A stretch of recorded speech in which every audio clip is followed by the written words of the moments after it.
What's going on, YouTube? This is SG1 Sports, and we are here on the Big Ten channel at the voice of college football. If you are a Big Ten football fan, you've got to subscribe to the channel.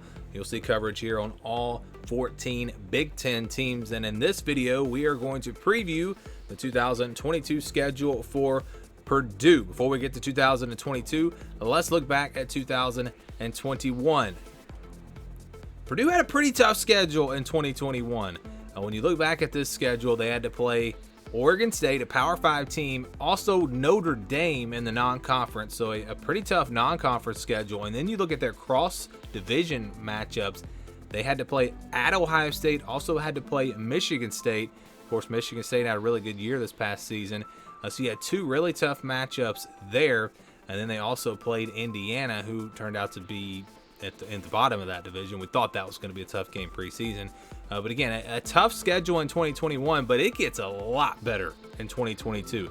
If you're looking for a team that is perhaps a dark horse in the Big Ten West, a team that could win that division, and if you're looking at the easiest path to get there, the team that has a path to make them a dark horse in that division, Purdue might be that team. Here is the 2022 schedule.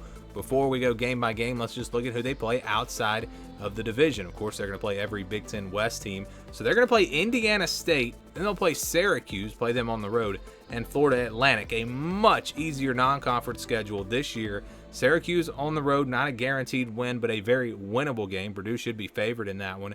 So if you can go 3-0 in the non-conference, that's going to help you out, of course, maybe even to do bigger things than win the Big Ten West. Who knows?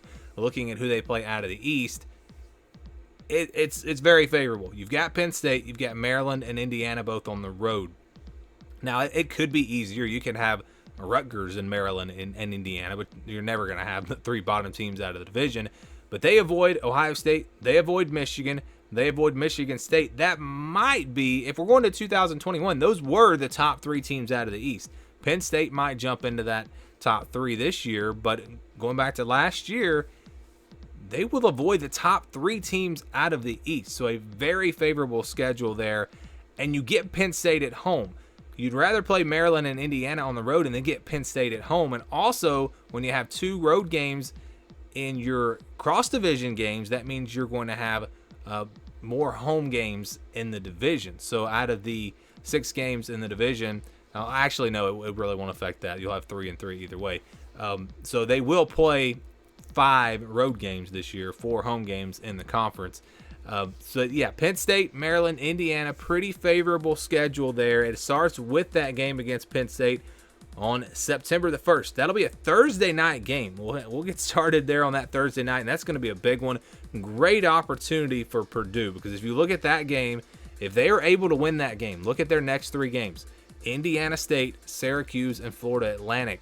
Great opportunity to start 4-0 if they can beat Penn State. That's going to be a tough one, but it's a Thursday night game, first game of the year. It's at home.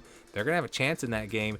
So 4 games right out of the gate there in the month of September that if they can win, they could really build some momentum for the rest of the season. 2 tough road games coming up after that. On October the 1st, you've got Minnesota on the road and then Maryland on the road on the 8th. So back-to-back road games, not games that Purdue can't win. I mean, they'll have a shot in both of those games. And then after that, they'll play Nebraska at home. That's going to be a big game in the division there. And then after that, it's Wisconsin. This is the stretch right here. When you go from Minnesota to Iowa, that stretch right there is going to determine if Purdue has a chance to win the Big Ten West. I mean, those are huge games.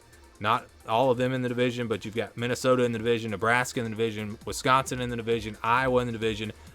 Arguably the top 4 teams outside of Purdue. I would say that those are, when you throw Purdue in there, those are the top 5 teams in the Big Ten West. So they've got them all bunched up right there in the middle of the season, and that stretch is going to really determine how far Purdue goes. They do get a bye week between Wisconsin and Iowa, so that'll help out as well. And then if you can get through that at even 3-2, knock off Penn State, this team has a chance to maybe get to 10-2 because they close out with Illinois on the road. Not a guaranteed win, but they should be the better team. It'll be tough on the road. But then they'll play Northwestern after that at home and finish up with Indiana. So, yeah, they could lose some of these games for sure, but I think this schedule sets up really well for Purdue. It gives them a great chance to get off to a good start. Great chance to finish the season strong, but it's that middle of the season from Minnesota to Iowa. That right there is going to tell us just how good this Purdue team is, and if they are potentially a team that could win the Big Ten West in 2022.